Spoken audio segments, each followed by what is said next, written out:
이렇게 말하면은 굉장히 기분 나빠하시는 분들이 있어요. 내가 굉장히 고귀하신 분들이라고 생각하시는. 여러분이 지금은 고귀하죠. 지금은 고귀하죠. 왜요? 보혈의 피로 우리가 하나님 앞에 자녀가 됐으니까. 근데 예수 믿기 전에 여러분이 고귀해요? 안 고귀해요? 안 고귀하죠. 마귀의 자식인데 뭐가 고귀해요? 여러분이 세상적인 신분이 있고 없고를 떠나서, 여러분이 돈이 있고 없고를 떠나서 영적으로 여러분 하나도 귀한 자녀가 아니에요. 다 죽음의 자녀지. 근데 하나님께서 그런 우리를 불렀단 말이에요. 특별히 누구를 더 믿게 하세요? 왜냐하면 예수를 믿는 사람 중에서 돈 많고 신분 좋은 사람들은 안 믿으려고 해요. 의지할 때가 꽤 있거든요. 내가 하나님 안 믿어도 의지할 때가 꽤 있단 말이에요. 이거는 고대나 지금이나 똑같아요. 바울이 그래서 그 얘기하는 거예요. 너희들 봐라 다. 누가 먼저 예수를 믿게 됐니? 누가 먼저 하나님을 알게 됐니? 그 얘기하는 거예요. 미련한 너희들을 통해서 오히려 지혜 있는 자들을 부끄럽게 하시고 저들을 쓸모없게 했다. 몇 번이나 말하냐면 2번이나 반복하세요. 27절 보세요. 너희를 택하여서 다른 사람들을 어떻게 하고요? 부끄럽게 하고 또 너희를 택하사 강한 것들을 어떻게 하고? 부끄럽게 하고 2번이나 반복해서 되풀이해서 그 뜻을 말합니다. 사실은 고린도 교회에 그런 은사를 자랑하는 게 강했어요. 고린도 교회는 주로 어떤 은사가 많았을까요? 어떤 은사가요? 네, 특별히 말하는 은사니까 방언의 은사가 강했어요. 그러니까 방언하는 사람들이 방언 못하는 사람들을 비판했단 말이에요. 그러니까 그런 방언을 얻은 자는 구원을 받았다고 그러고 방언을 못 얻은 사람은 구원을 못 받았다 그러고 방언을 얻은 자는 이미 천국에 간 거고 방언을 못 얻은 자는 아직 천국에 못 간 거고 이렇게 했어요. 그러니까 방언이 절대적으로 하나님의 은혜에 입었냐 안 입었냐 기준이 돼버렸단 말이에요. 그러니까 이런 방언을 좋아하는 사람들은 아볼로식 신학을 가지고 그 다음에 개바식 복음을 가진 사람은 자기네 지식을 이게 더 중요하다. 율법적인 게 더 중요하다. 이렇게 서로 자기의 지혜와 지식을 가지고 싸웠습니다. 이런 은사주의로 빠졌다고요. 근데 그런 은사를 가진 사람들을 어떻게 해요? 부끄럽게 했다는 거예요. 그런 강한 자들. 그래서 하나님은 그런 너희들이 가진 은사나 능력이나 어떠한 걸로 우리가 너희가 구원에 이르렀다고 할 수 없고 하나님의 은혜에 따라 입었다고 할 수 없다는 거예요. 교회에 다니신 분들 중에서 그런 분들이 있어요.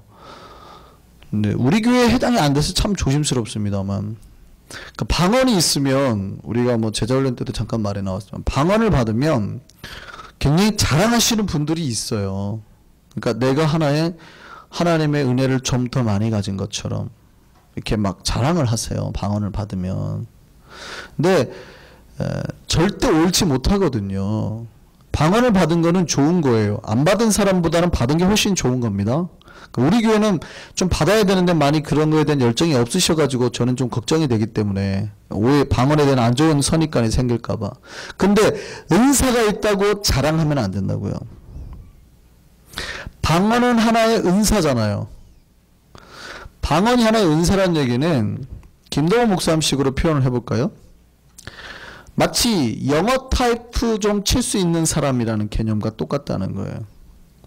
한국에 있는 사람들은 한국어는 잘 칩니다. 근데 영타 잘 치시는 분 별로 없거든요. 근데 여러분 열심히 해가지고 영타를 잘 치면 이게 뭐예요? 하나의 은사예요. 근데 영타를 잘 치면 좋을까요? 나쁠까요? 좋지요. 근데 영타를 잘 친다고 해가지고 한타만 치는 사람들, 한글만 치는 사람들 흉보면 돼야 안 돼요.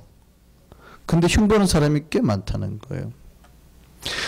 여러분이 방언을 받는 거는 굉장히 좋은 거예요. 없는 것보단 있는 게 좋아요. 근데 내가 방언을 받았다고 방언 못하는 사람도 흉보면 돼요, 안 돼요? 안 된다고요. 여러분이 노래를 잘하는 거는 굉장히 좋은 거예요. 찬양을 잘하는 거는. 근데 찬양을 잘하게 하신 은사를 주신 이유는 뭐예요? 내 은사를 통해서 하나님이 높임을 받으시려고. 그런데 많은 사람들이 은사가 있는 순간 뭐가 생기냐면 그 교만함이 생겨요. 그래서 왜 너는 그게 없어? 라고 놀린단 말이죠. 나는 이렇게 노래 잘하는데 너는 왜 못해? 어떤 사람이 서류 정리를 굉장히 잘해요. 이게 은사라니까요. 하나의 은사예요. 굉장히 행정 처리를 잘하시는 분이 있어요. 근데 하나님이 그 은사를 주신 이유가 뭐예요? 그 사람을 통해서 쓰시려고 하는 거거든요. 근데 자기에게 은사가 생기고 나니까 주변에게 뭐라고 하냐면 너는 이런 행정도 못해? 이렇게 나온다고요. 내가 POP 글씨를 되게 잘 쓰는 이유는 뭐예요? 그 POP 글씨를 통해서 교회 안에 좋은 미화를 만들고 하나님 영광 받으시려고 하는 거거든요. 근데 그 목적을 상실하고 왜 너는 POP 못해? 이렇게 나온다고요. 고린도 교인들이 똑같았어요. 하나님이 방언을 주신 이유는 방언을 통해서 더 깊은 하나님의 기도의 세계를 체험하라고 줬더니 뭐라고 그러냐면 방언 못하는 사람한테 너는 왜 방언 못해? 이 믿음 없는 것들아. 믿음이 없으니까 방언이 없어. 네가 기도를 못하니까 방언을 안 주는 거야. 이렇게 나왔다고요. 네가 기도를 안 하니까 방언이 없는 거야. 이렇게 나왔다고요. 그래서 강한 자들이 약한 자들에게 막 부끄럽게 했다고요. 근데 하나님은 오히려 이 구원의 개념에서 보면 오히려 그렇지 않다라고 바울은 끝없이 역설하는 거예요. 오히려 항상 약한 자를 틀어서 어떻게 해요? 강한 자를 부끄럽게 하셨다는 거예요.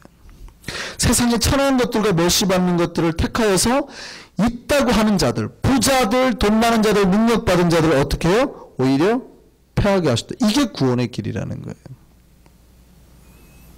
저는 돈 좀 있는데, 저는 좀 많이 배웠는데, 아니에요. 여러분 똑같이 가난하고 천한 자들이라고요. 이것이 우리에게 구원이 되시면, 기쁨이 되시면 믿으시기 바랍니다. 예.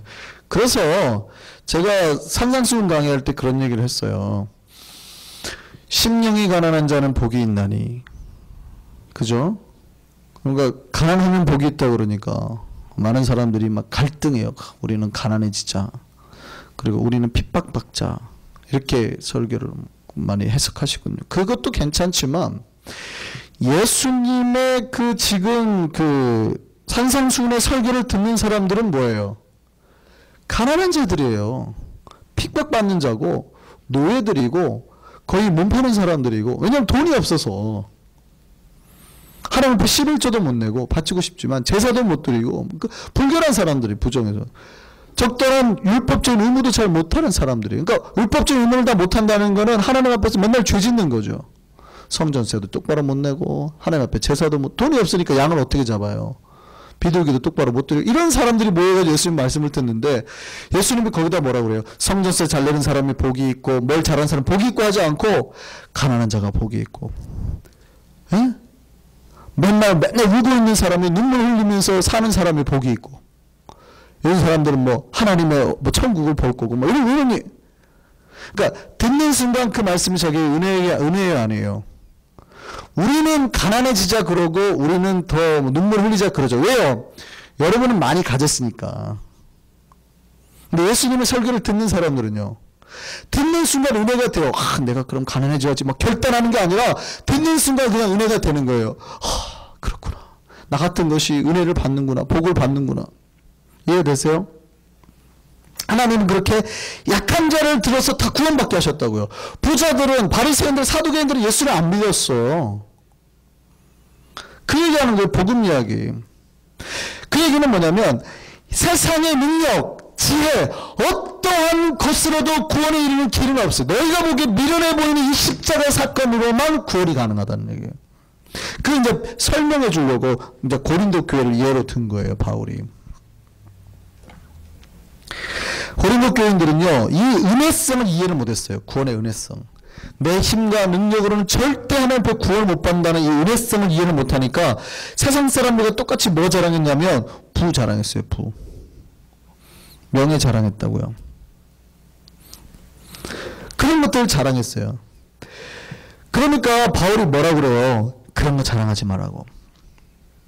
오히려 뭐를 자랑해야 되냐면 주신 하나님을 자랑해야 되거든요. 그럼 우리에게 물질을 주신 하나님을 자랑하고, 우리를 이렇게 높이신, 우리에게 권력을 주신 하나님을 자랑해야 되는데 뭘 자랑하냐면 돈 자체를 자랑하고 능력 자체를 자랑해요. 여러분이 좋은 옷이 생기면 좋은 옷을 주신 누구에게 감사해야 돼요? 하나님이 감사해야 돼요. 근데 많은 사람들이 하나님이 감사할까요? 브랜드를 먼저 보일까요? 이거 오늘날 우리에게 똑같이 적용되는 거예요. 여러분 좋은 신발이 생기면 이 신발을 주신 하나님께 영광 돌리고 하나님을 칭찬할까요? 많은 사람들이 그냥 바로 나이키를 보일까요? 고린도 교인들이 똑같았어요.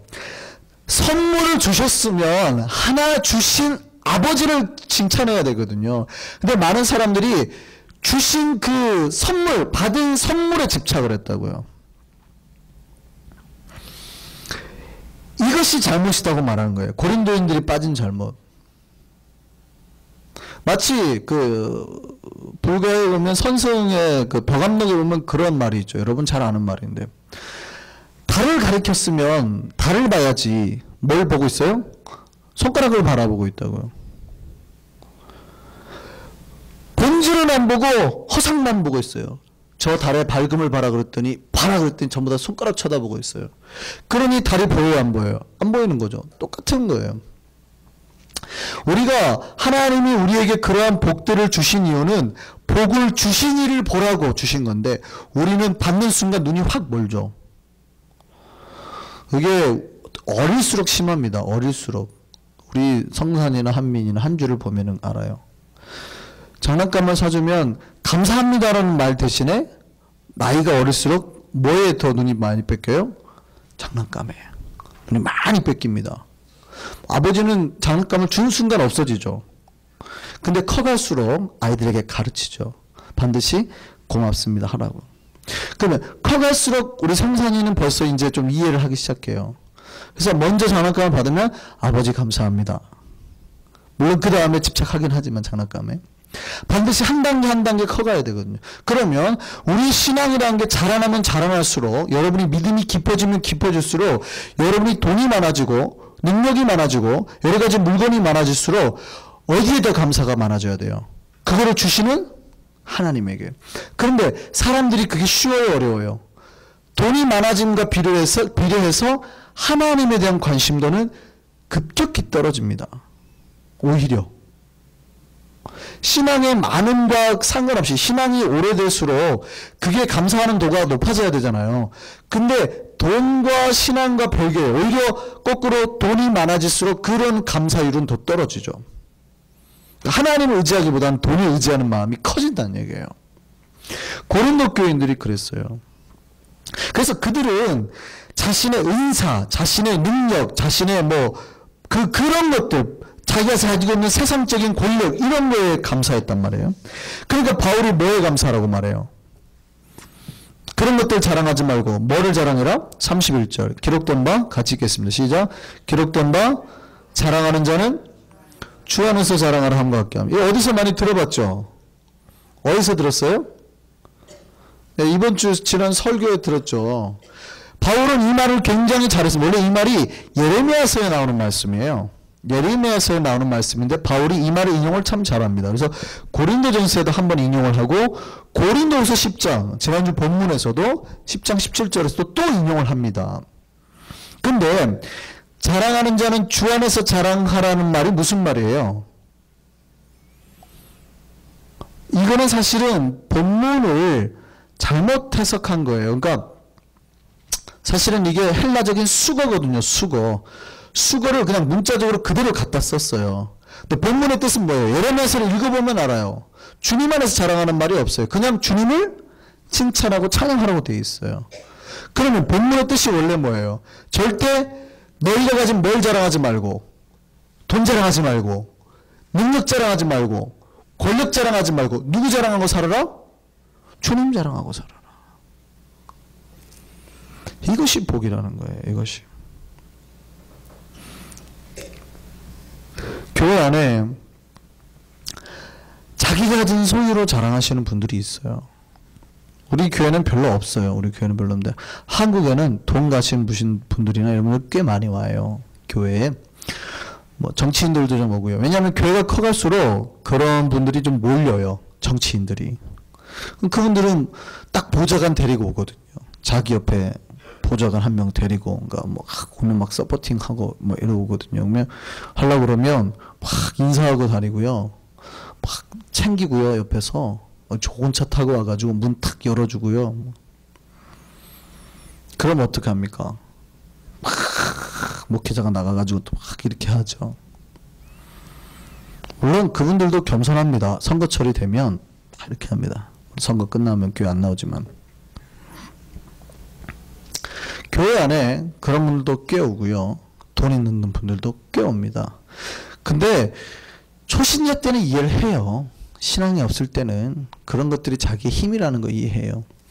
그런데 예수를 진짜 본인이 영접하고 교회 집사로, 권사로, 이제 장로로 되면 될수록 어떻게 해야 돼요? 그런 것들이 자기의 자랑거리가 됩니까? 안 됩니까? 갈수록 안 돼야 되는 거예요.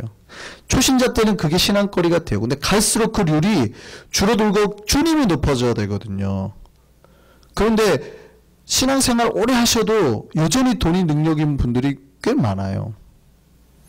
근데 하나님 말씀하세요. 그런 걸 다 뒤집어 엎어버린다고요. 하나님은 오히려 천해 보이고 가난한 자들을 들어서 뭐예요? 부자들을 어떻게 하신다고요? 부끄럽게 하신다고요. 왜요? 왜? 마지막 말씀이에요. 그런 거가 너희의 자랑거리가 되지 못하게 하려고. 그렇다면 여러분이 복받는 비결 간단하잖아요. 내가 돈이 있고 건강이 있고 능력이 있어도 내 평생에 주님만이 자랑이라면 하나님이 그걸 치울 필요가 있을까요? 없을까요? 없죠. 그걸 치울 필요가 없죠. 내가 그 사람은 주어도 그게 평생에 주님이 자랑거려요. 근데 돈을 줬더니 돈 자랑하고 능력 자랑하고 다니니까 어떻게 해요? 하나님이 이놈 봐라. 돈 한번 치워보고 능력 한번 치워보고. 복을 못 받는 이유를 아시겠어요? 하나님이 돈을 주실 때 여러분 절대 돈에 집착하지 마시고 하나님에게 하셔야 돼요. 그러면 하나님이 여러분이 받은 돈이나 그걸 치울 필요가 없죠. 근데 그렇지 않으면 한 번 왕창 가져가십니다. 한 번. 언제요? 주님만 자랑할 때까지. 주님만이 나의 힘이구나 고백할 때까지. 그러면 그때부터 다시금 복을 쌓아요. 그러니까 얼마나 힘들어요. 한 번 싹 가져가시니. 주님만이 우리 자랑되기를 바랍니다. 하나님은 우리 천할 때 우리를 택하셨어요. 그래서 우리를 높이 쌓으시는 거예요. 평생에 우리가 하나님만을 자랑하고 하나님만을 높여 쓰는 우리가 되기를 바랍니다. 진정한 복이 그 안에 있음을 기억하시기 바랍니다. 네, 기도하시겠습니다.